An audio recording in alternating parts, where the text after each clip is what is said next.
renovation, you're going to want to know what electrical code is for outlets. I'll run through the basic code requirements here, but as always, make sure you check with your local building authority. So starting in general areas like living rooms, family rooms, and bedrooms, outlets should be spaced on the walls no farther than 12 feet apart.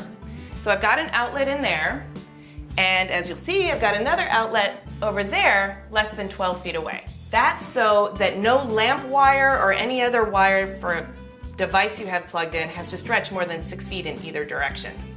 Make sure you install 15 or 20 amp outlets depending on the amperage carried by the wire, and they should also be tamper resistant. Tamper resistant outlets were designed for child safety.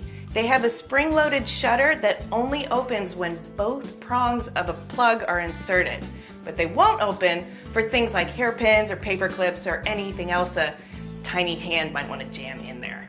In kitchen areas, countertop receptacles should be spaced no more than 48 inches apart, and any countertop area 12 inches or longer needs a receptacle. Only install GFCI outlets over countertops. GFCI stands for Ground Fault Circuit Interrupter and refers to those receptacles that have an internal sensor that works like a circuit breaker. It helps to prevent against accidental electrocution, and they're required in all wet areas like kitchens and bathrooms.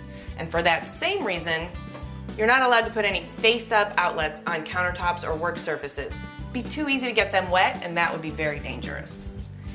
All kitchen islands and peninsulas are required to have at least one receptacle. In bathrooms, all outlets must be within 3 feet of the outside edge of any sink basin.